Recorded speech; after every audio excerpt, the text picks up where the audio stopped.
I'm your host, Annie Bowles, and this is News du Jour.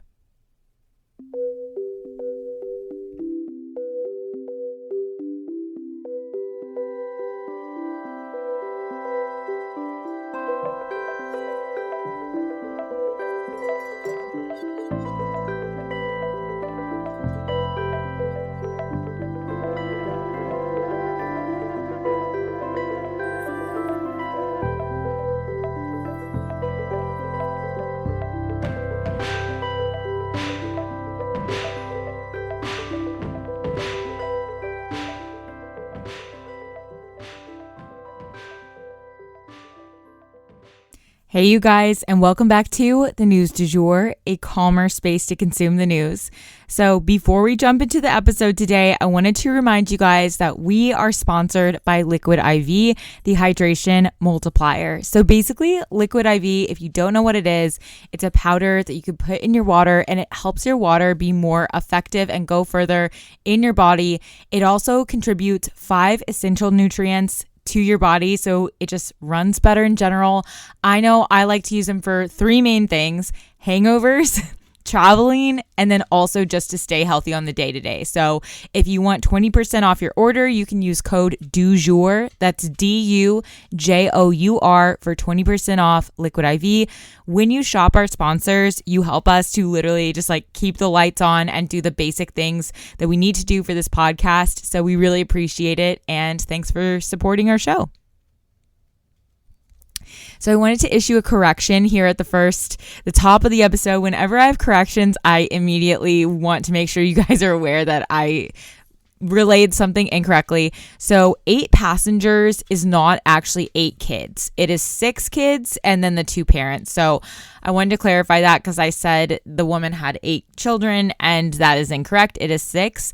Like every news station, I'm going to get things wrong from time to time, but I will always make the biggest effort I can to make sure you guys know the real and accurate facts. So anyway, we always put corrections here at the top, but we haven't had one in a while. So anywho, we have 2 mini stories for you guys today, and then a bunch of smaller stories that are very interesting.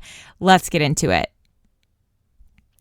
So for the mini stories, Antony Blinken, the U.S. Secretary of State, has landed in Kyiv. He's meeting with Zelensky, the leader of Ukraine, to discuss their needs and for, basically how they're going to spend the $1 billion in additional aid that the U.S. plans to pledge for them.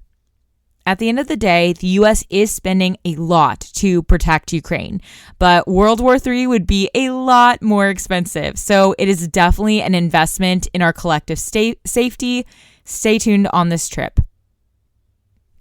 For our second mini story, Senator Mitch McConnell, the Senate Minority Leader, got back to work after his second public freeze-up.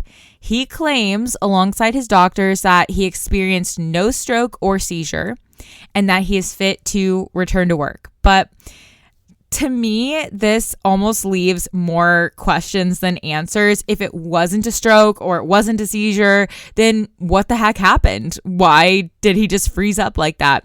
It doesn't instill a lot of trust or sense of security in our leadership to see them go blank like that and then to provide absolutely 0 answers as to why.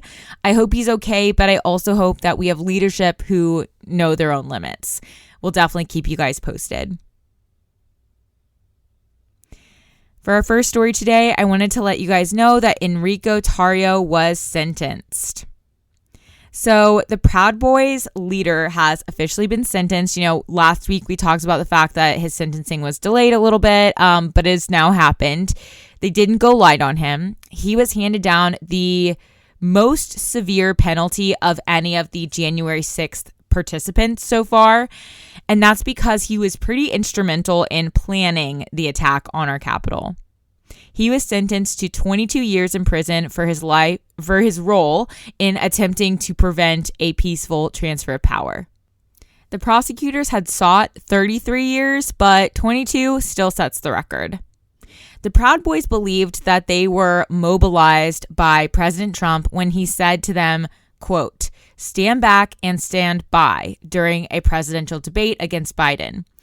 That phrase is a tagline for the Proud Boys, and they believe that he was speaking to them in code, telling them to be ready for action. And for our next story, these are like kind of smaller stories. They're not quite mini stories, but they're like in between, but things I just wanted to let you guys know about. We have another storm approaching the United States. Tropical storm Lee. So yet again, another storm is forming in the Atlantic, a tropical storm called Lee. Could it become a hurricane? Absolutely.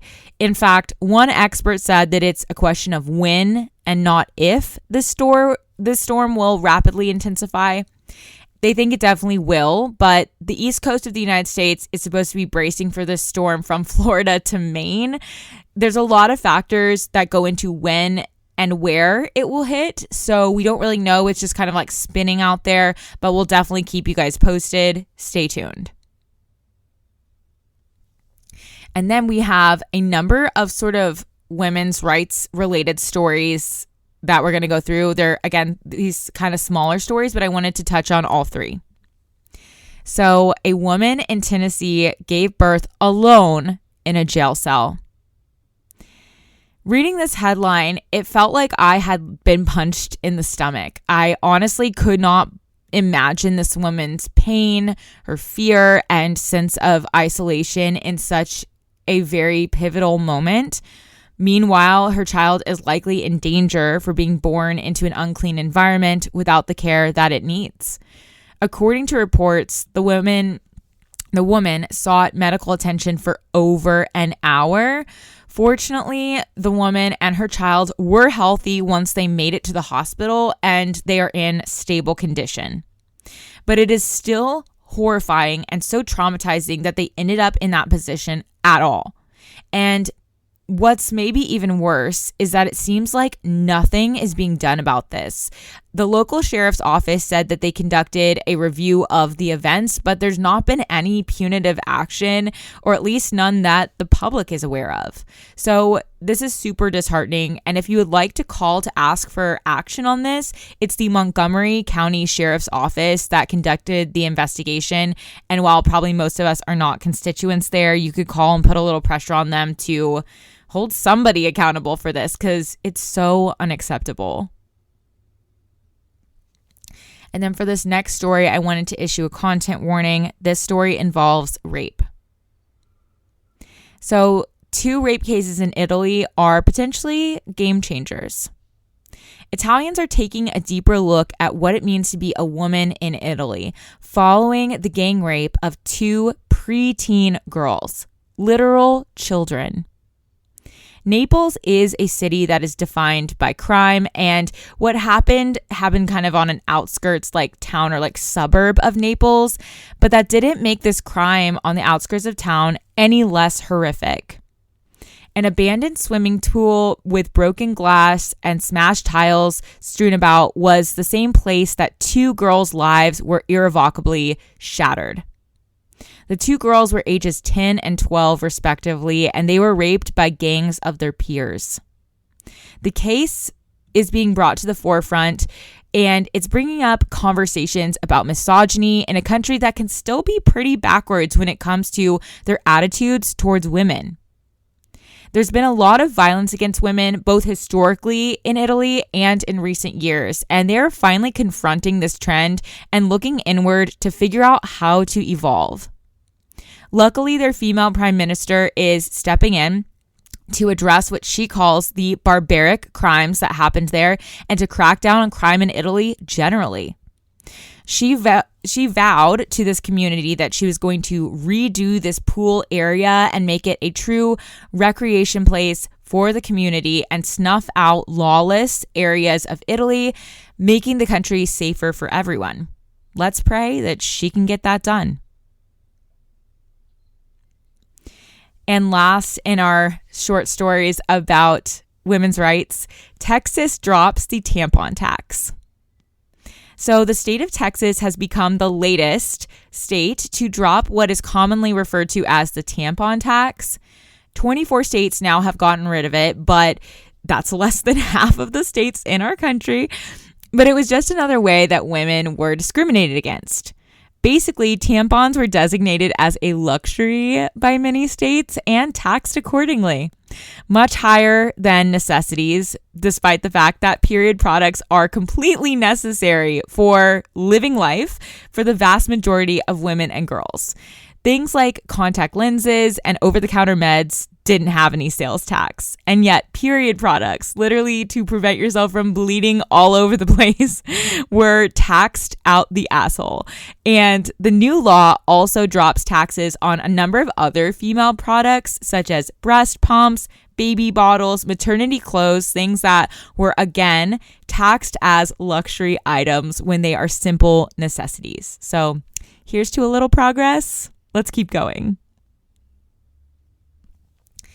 And for our final story today, again, it's just kind of a short story. All of these were like little blips, but I wanted to make sure you guys knew about a British poet who went missing and is potentially found. So there was a poet in Great Britain who was beloved, and he went missing almost 2 weeks ago after attending a music festival. You see, he was actually to perform some poetry at the festival, but when they couldn't find him, police began a search, and they did find a body that they believe belongs to this poet. They're in the process of confirming this, but as of now, they say that they do not believe foul play to have been involved, which is kind of hard for me to imagine, but I'm sure they have much more information than we do as part of the public. So we'll definitely keep you guys posted on this unfolding case, but wanted to make sure you are aware of it. And that is the news du jour. Today, I wanted to leave you guys with the quote, "It's not until we are lost that we begin to find ourselves." If you enjoyed this episode, please subscribe on whatever podcast platform you use to listen. A rate and review or shout out on social media would mean the world to us and help us be able to keep creating the news du jour. But the best way to support all of our work is to become a patron at www.patreon.com/sugarfreemedia.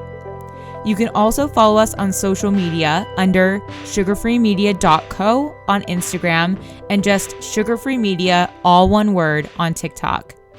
Any little noises you may hear in the background are my rescue pup. He has a little separation anxiety and always records with me. We appreciate you listening and look forward to telling you about the news again next time on News du Jour. Broadcasting from Oklahoma.